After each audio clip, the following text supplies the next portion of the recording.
Okay. Hello, all you beautiful creative people. Welcome back to Scheetz Sew Creative.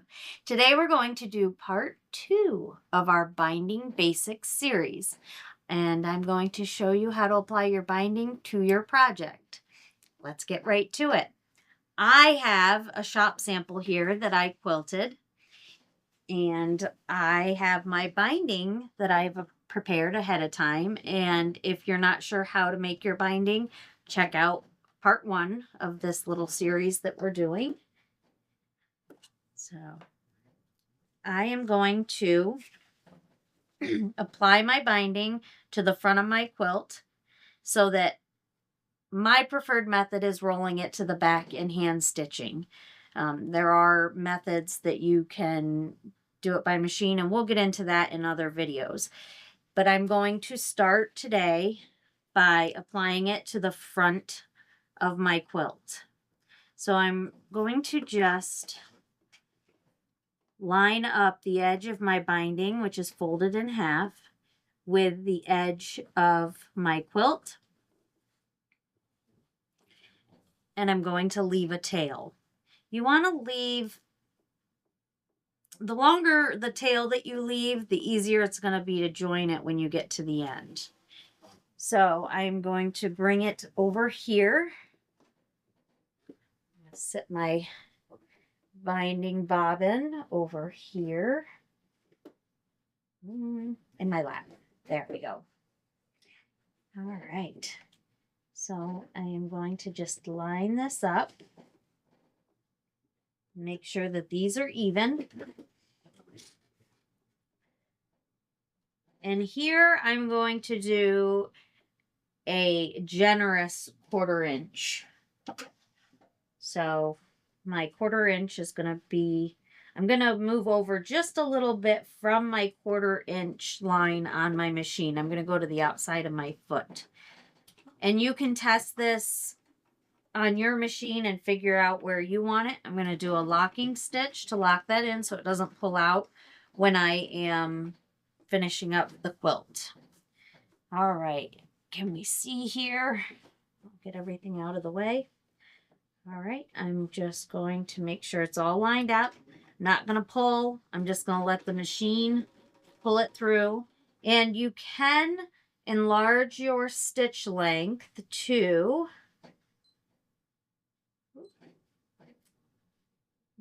make my stitch length, because I'm going through so many layers, I'm going to change my stitch length to 3. I'm going to go ahead and just let this kind of feed itself through. Before I get too far, I'll go just a little bit further so that you can see.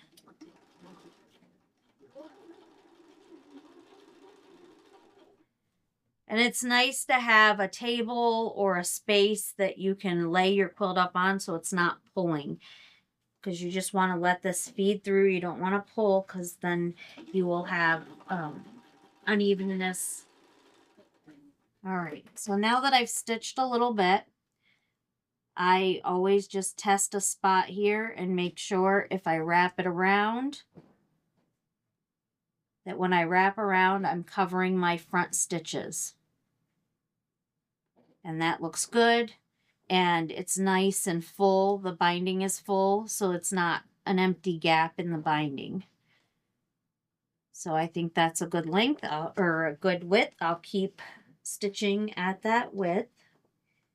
And I've done so many of these that I just know where my good point is. And you'll learn that with time. All right, now I'm almost up to my corner. I'm going to get to about 1/4 inch away from my corner. And I'm going to lift my presser foot up. I'm going to turn my quilt.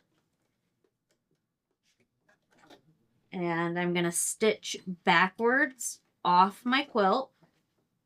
I'm going to lift my presser foot up. And then I am going to fold my binding. I don't know how well you can see. I'm going to fold my binding so that it is even here and there's a fold at the edge of the quilt. I'm going to make sure that it's lined up with this edge of the quilt. I'm going to drop my presser foot and I'm just going to start stitching again.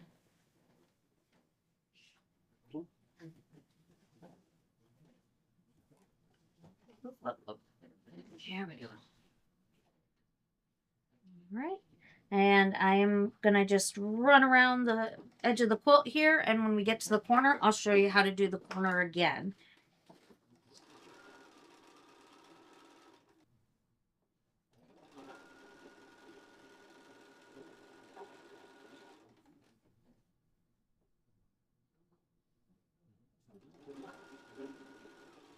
Okay, and as I approach the corner, I'm going to stop at about 1/4 of an inch away from the edge. I'm going to lift my presser foot, turn my quilt. I'm going to drop my presser foot. I'm going to do a reverse stitch and stitch off the quilt. I'm going to lift my presser foot and I'm going to tuck my corner so that it is flat with the fold against the edge of the quilt.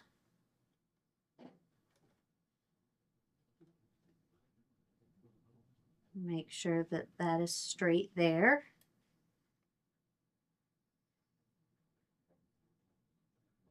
Make sure that this side is even. I'm going to drop my presser foot and start stitching forward.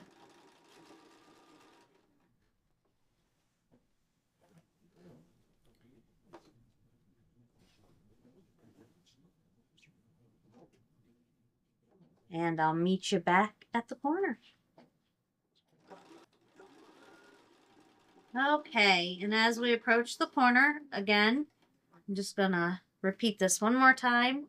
And we're going to lift the foot. We're gonna stop at about 1/4 of an inch from the edge. We're gonna lift the foot, turn it. And actually, I can see that I need to go about one more stitch. There we go. You can kind of tell if you're 1/4 of an inch away or if you're away from the foot or away from the edge by how your foot lines up with the edge of your quilt. All right, I dropped my presser foot. I'm going to take a backward stitch off the quilt, lift my presser foot up with my needle down. I'm going to bring my binding up even with the back edge of my quilt, making sure that this is straight on the left side here. Make sure my quilt is lined up on the edge, drop my presser foot, and away we go. All right. I'm gonna buzz down through the side here. We'll get to the last and final corner, and then we'll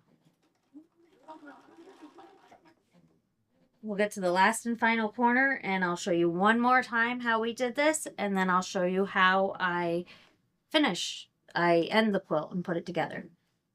So if you're still with us, thank you, and please consider subscribing, clicking on that notification bell so you never miss a new video, and pinning down that thumbs up button to let YouTube know that you'd like to see more content like this. And if there's anything that you would like to see, just throw it in the comments. I'll do some research and I'll show you how I do it. Okay, and with the magic of television, we are back to the corner. I'm going to lift up my presser foot, turn my quilt, drop my presser foot, take a few stitches to back off the quilt. I'm going to fold my corner, get that thread out of the way. I'm just going to fold my corner up, making sure that this is straight, making sure that the fold is straight across the back, and that I am lined up with the right hand side of the quilt. I'm going to drop my presser foot. And this is my last side. This is the side where I started. So I am going to stitch until I get about a foot away from where we started.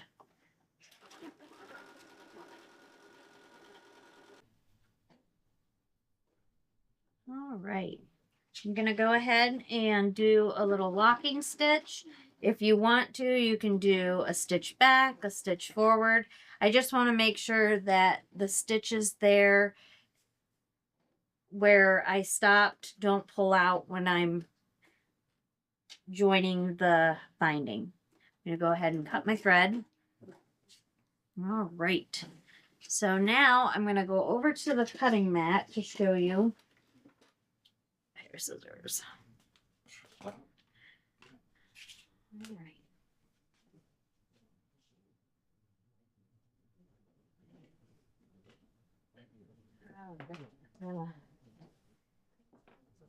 Go ahead and lay my quilt out here on the cutting table.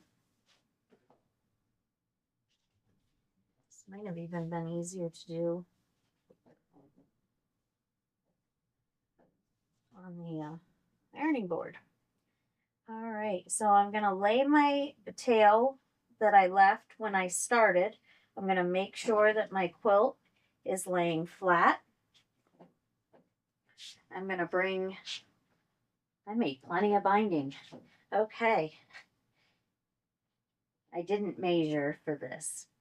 All right, so I'm going to bring my second tail where we finished, and I'm going to bring it and make sure that my quilt underneath is flat. You don't want that to, because that'll throw your measurements off. So we're just going to go ahead and make sure that's flat, make sure that's flat. I have a binding tool, and I love this binding tool. It is a Fons and Porter binding tool.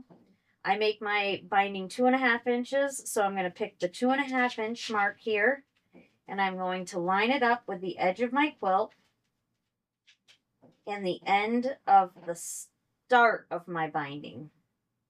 I'm going to bring my tail where I stopped, make sure my quilt is flat, make sure my binding is flat. I buried my scissors, I did. And with this method, you will just go and making sure that your binding tool does not move. You're going to line your binding up with the end of your tool, and you would cut your thread or cut your binding.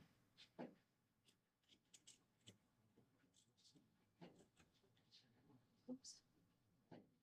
Another method that you can use if you don't have a binding tool, you can lay a ruler out.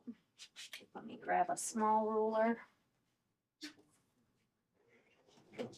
You can lay a ruler out on your binding, making sure it's even with the edge.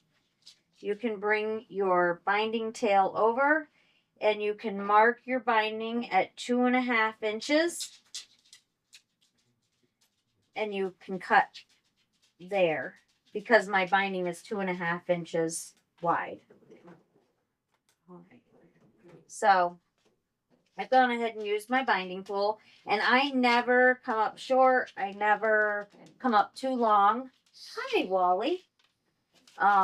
With my binding tool. That's why this one is my favorite. And it does give you other options for other sizes of bindings, depending on what you want for your binding.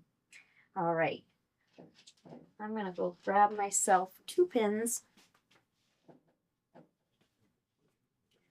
All right. So I'm going to go ahead and I'm going to open my binding up. I'm not going to twist or anything, just I'm going to open it up so it lies flat on my quilt. I'm going to bring my tail and I'm just going to make an L. I'm not going to twist.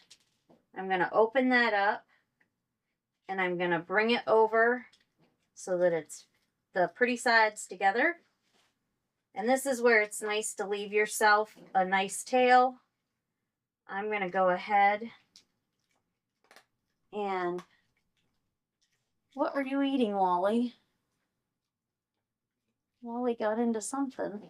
He's crunching. All right, I'm going to go ahead and pin just so it holds this straight. And then if you want to, before you stitch it, you can kind of pull it and go, okay, it's gonna work. The worst thing is getting a twist in there, and then you always want to check it before you trim it. All right, I'm gonna go back over here to the machine.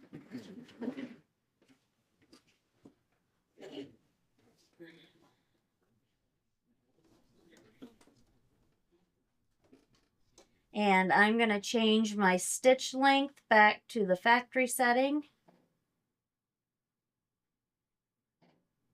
There we go.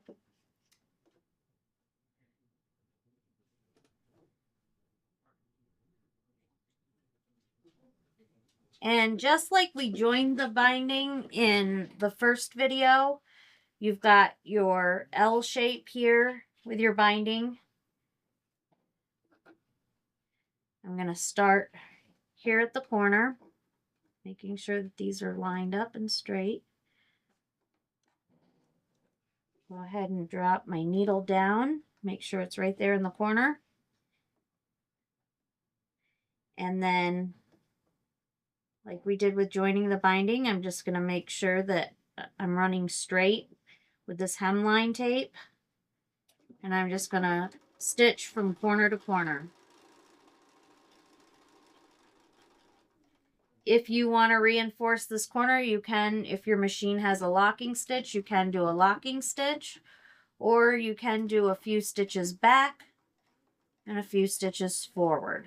And that gives you a locking stitch. All right, I'm going to pull my pin out.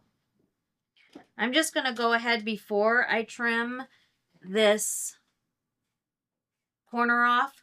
I'm just going to go ahead and make sure that, yes, it is laying flat and I did do it right. So you can cut this at the cutting mat or you can just eyeball it. I usually just eyeball about 1/4 of an inch away and just cut that corner off.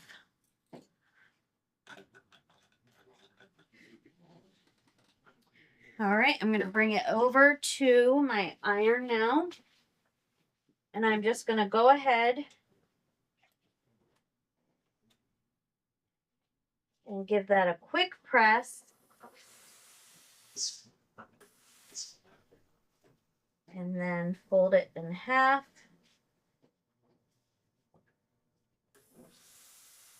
And just make sure my edge is nice and crisp there. Right. Now, if you want to, you can clip this. You can pin it. I always like to throw just a couple of pins in. I usually will hold it straight out. And then I find my center point.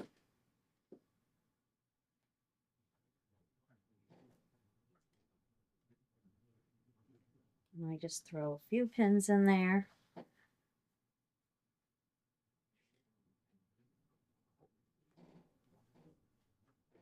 All right, so you can see I've just thrown a few pins in. I'm going to come over here to the machine. And this is where it gets tricky because you've got all that weight of the quilt that you're tossing around like a feed sack. All right. I like to go back just a little bit from where I started or where I stopped and just kind of go back over those stitches a little bit. That just gives me a little bit of reinforcement. And like I've said in the past, I am self-taught. I have read books and watched videos, watched YouTube. So everything I do is my way of doing it. There is no quilt police here in my studio. I always just say, if you get the end product that you're trying to accomplish, if you get that end product, then you did it the right way. Because this is art. This is your art. And you can do it however you want, as long as the end product is what you envisioned. That's my opinion. So, I'm not out to win any awards. I'm just out to make wonderful gifts for friends and family and for the community, and do what I can to help others that are in need of a nice warm quilt or a pillowcase. All right, I'm going to just go back over, do my locking stitch, cut my thread. All right, and as you can see, we've closed that up. There's your angle there. And if I roll this over from the front of the quilt to the back, you can see that my stitch that I stitched with the machine,